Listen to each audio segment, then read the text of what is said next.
Baru-baru ini Apple baru aja rilis produk baru mereka, yaitu iPhone 15 dan iPhone 15 Pro.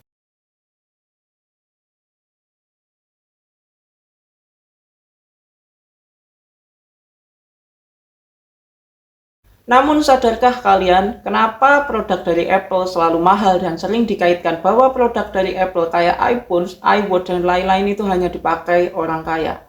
Halo, balik lagi bareng gua Bang Tot. Kali ini gua bakal bahas tentang stigma masyarakat yang selalu berpikir orang yang pakai produk Apple itu pasti kaya.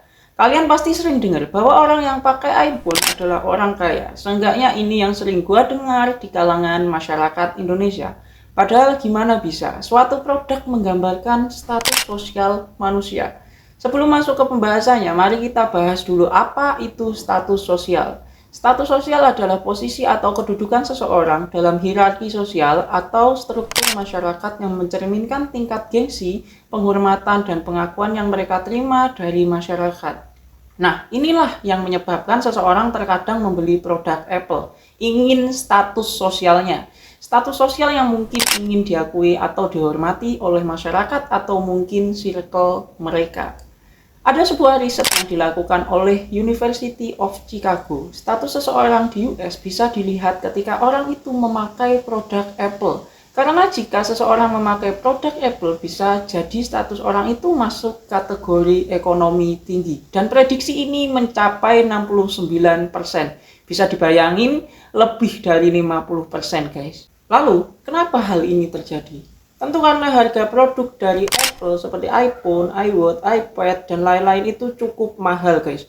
iPhone 15 kemarin yang baru rilis saja harganya mencapai puluhan juta. Tentu harga ini mahal, apalagi untuk masyarakat Indonesia yang mayoritas pendapatannya masih UMR atau mungkin di bawah UMR.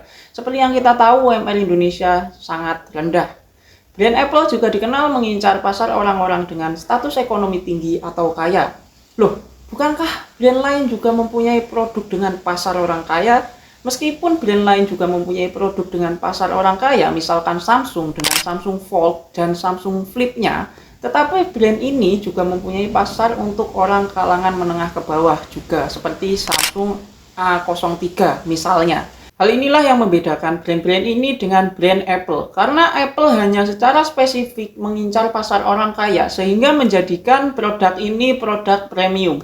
Selain itu, marketing Apple juga menggambarkan kalau produk mereka adalah produk orang kaya dan mewah. Bisa kalian lihat dari bentuk desain iPhone dan juga dari logo Apple, desainnya dibuat seminimalis mungkin.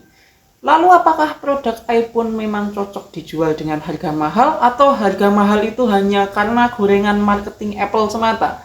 Produk iPhone dijual dengan harga mahal menurut gua cukup worth it. Dikarenakan produk iPhone dilengkapi software dan hardware yang dikenal maju di zamannya. Fitur iPhone cukup lumayan visioner dibandingkan dengan HP lain. Bahkan pada zaman dulu, HP lain belum punya fitur layar sentuh atau touchscreen. iPhone sudah terlebih dulu ditanami fitur ini.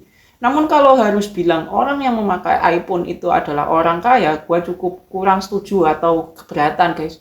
Karena bisa aja mereka beli iPhone dengan cara ngutang, kredit, atau hal lainnya. Yang intinya sebenarnya mereka belum mampu untuk membeli produk ini. Jadi menurut gua, orang yang beli produk iPhone ada dua jenis, yaitu orang yang beneran kaya dan memang suka fiturnya, tapi ada juga orang yang beli hanya untuk gengsi tanpa peduli fungsi.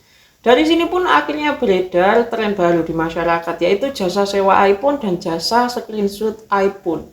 Yang kita tahu hal itu juga untuk gengsi, dan menurut gua nggak ada gunanya sama sekali, guys. Saran gue buat kalian yang memang belum mampu, jangan terlalu memaksakan, apalagi hanya untuk gengsi kalian sampai utang. Kecuali kalian memang butuh iPhone untuk menaikkan value diri kalian, seperti misalkan pekerjaan kalian memang konten kreator. Namun, kalau kalian nggak butuh-butuh banget, gue saranin jangan membeli iPhone, belilah HP atau device sesuai kemampuan atau kebutuhan kalian. Toh menurut gua harga HP dijual jutaan juga cukup bisa menunjang pekerjaan dan fiturnya juga oke-oke sekarang. Tapi saran gua terserah kembali ke diri kalian masing-masing. Jadi gimana guys pembahasan gua tentang konten ini? Apakah kalian suka atau kalian termasuk pengguna iPhone untuk gengsi? Cukup segitu aja obrolan gua kali ini. Kalian yang suka bisa like, gak suka dislike aja gak masalah. Yang mau lihat gua buat konten semacam ini bisa subscribe atau komen di bawah. Gua Bang Tot, sampai ketemu lagi di konten selanjutnya. Dah.